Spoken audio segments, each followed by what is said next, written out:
We are now joined by UFC middleweight Gerald Meerschaert. Gerald, thank you very much for joining us today. Hey, thanks for having me. First question goes to Danny Segura with MMA Junkie. Your line is open. Hey, Gerald, how's it going? First of all, you had tested positive for COVID and that had, taken you out from a couple of bouts. How are you feeling now, and how was your experience dealing with the virus? I feel great now. It's like nothing ever happened. I was very, very fortunate in that for me, I had a stuffy nose for like 2 days. That was the extent of it. I didn't lose taste or smell or anything like that. I didn't have a fever. So I just happened to be, I don't know how rare or common it is, but for me, it was just my case that I was fine. Yeah. And you're taking on someone that, is sort of taking the MMA world by storm, and a lot of people are building a lot of hype behind this guy. And, you've spoken in many interviews how you kind of felt a little bit disrespected that they're already talking about a future opponent beyond this fight. Now that, the bout's a lot closer, how do you feel? Do you still feel that way? Or has that sort of feeling dialed down and you're more focused on the bout itself? I'm focused on the bout, but I still feel that, right? Because it's one thing if you want to name names for after, because guys have done that before, or even try to say, I want to fight, really often and try to say like, oh, if I could get another one in 2 months, but he's naming names and dates and trying to like literally set up his next few fights. So that kind of rubs me the wrong way. Yeah, for sure. By the way, have you gotten a chance to see him throughout fight week? Yeah, we passed each other in the hallway earlier today, and it was pretty quick. He tried to I think he was trying to talk trash to me. I think he just kept saying like, don't talk too much.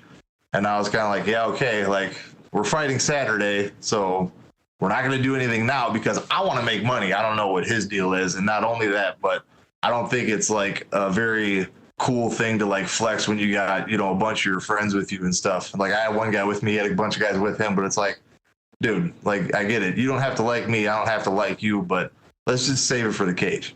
Right.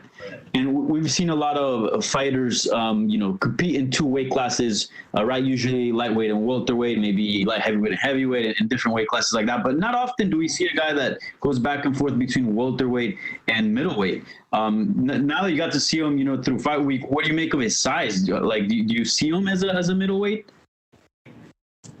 He's got the height of most middleweights, but he's really skinny. Like, he is not that thick of a guy. So if nothing else, I don't understand how and I'm sure he believes it, how he believes that he's going to put his hands on me and be able to do anything. Like, he doesn't look big enough, but he's probably pretty fast because he's going to be lighter. His technique isn't bad at all, but you still got to have some kind of power to do anything, especially in grappling. And I'm a pretty strong grappler myself, so I don't think this is the weight class for him. Right. That's what I was going to ask you. Like, usually in boxing and striking sports, maybe weight might not be as important, but grappling obviously is something that's very important. We know he's a grappler. We know you have very serious grappling skills as well. Do you kind of look at the size advantage that you have and kind of, does it give you a little bit of confidence? Oh, yeah, it gives me a little bit of confidence. But, even besides all that, I'm confident in everything. I have way more experience.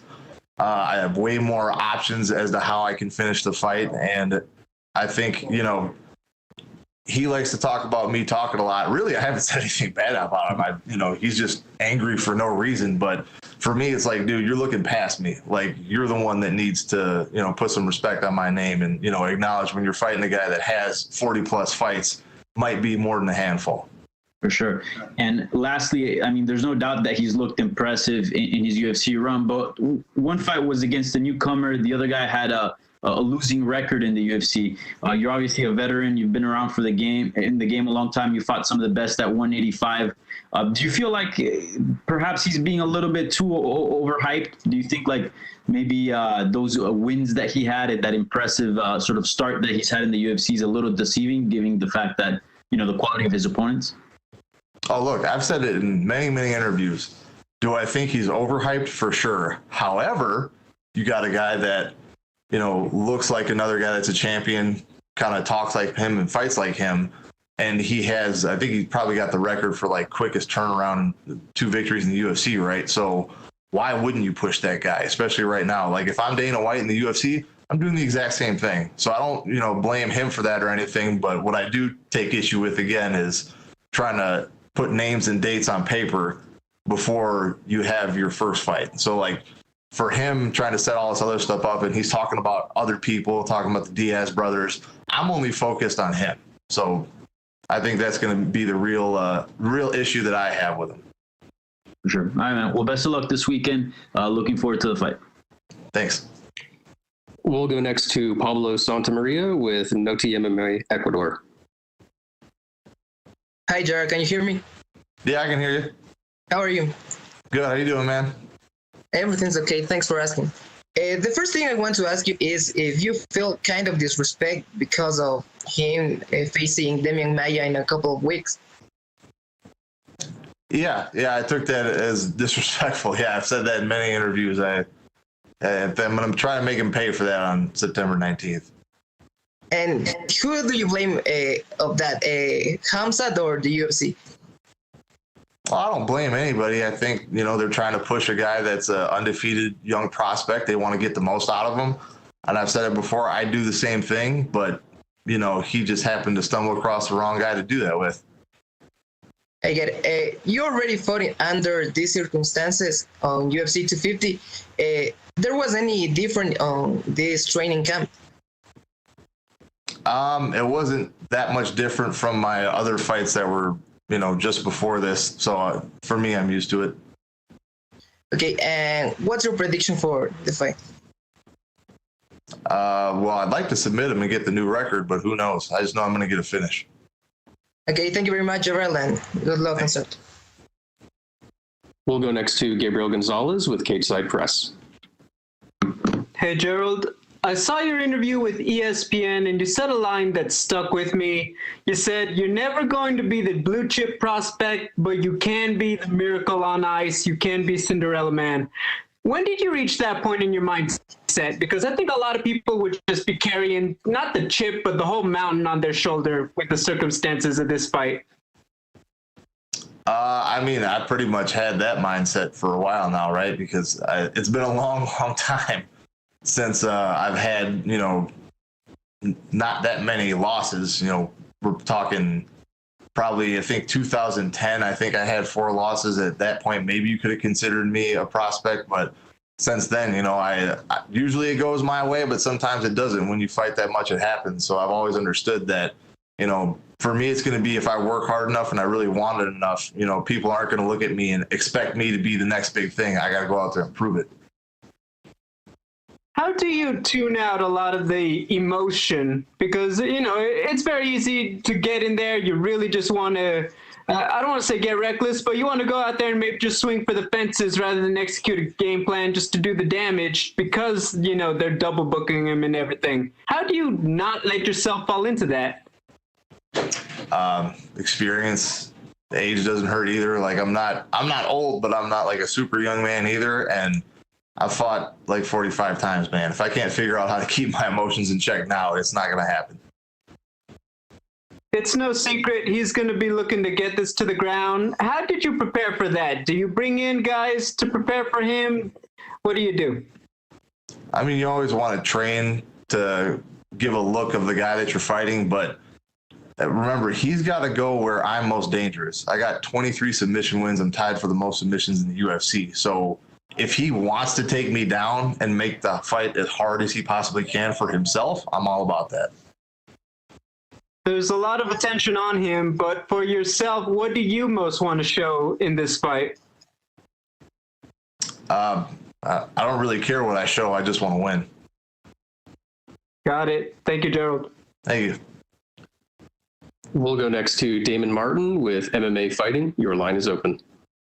Hey, Gerald, this is obviously a loaded question, but I'm going to ask it anyways, which is, have you been impressed by what you've seen out of Khamzat in terms of the UFC, or how much video you've seen on him leading into this fight? Have you been impressed by what you've seen? He's not bad, right? Like, he wins all his fights. They're pretty quick.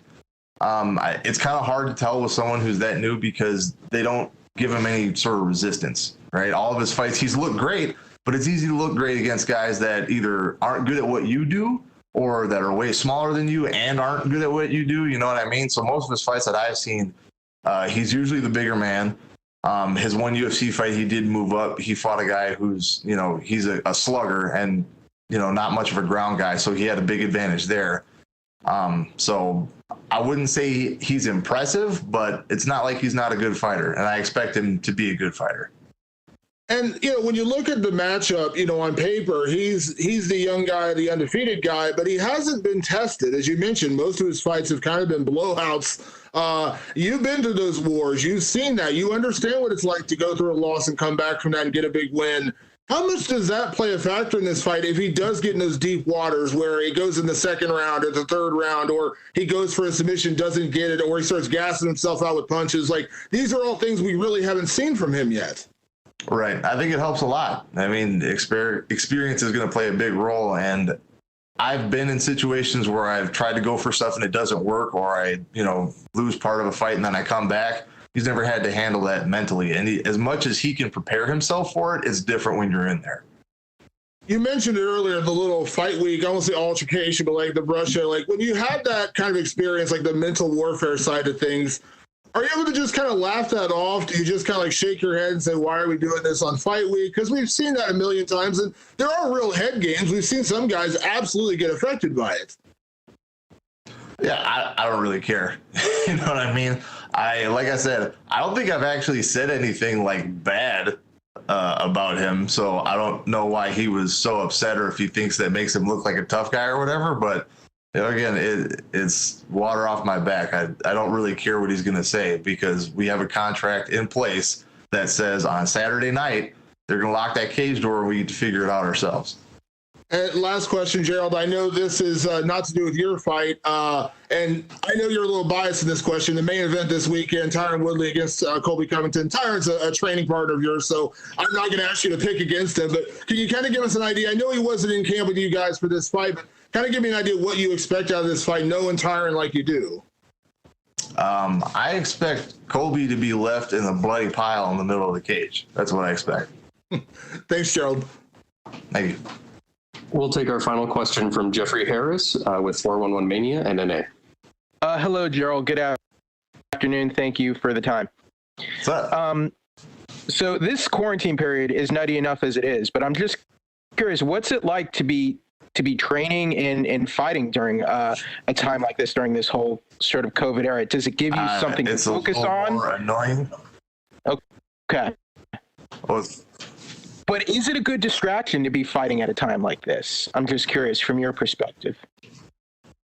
I mean, I don't really look at it as a distraction necessarily. And I mean, it's affecting everybody differently, right?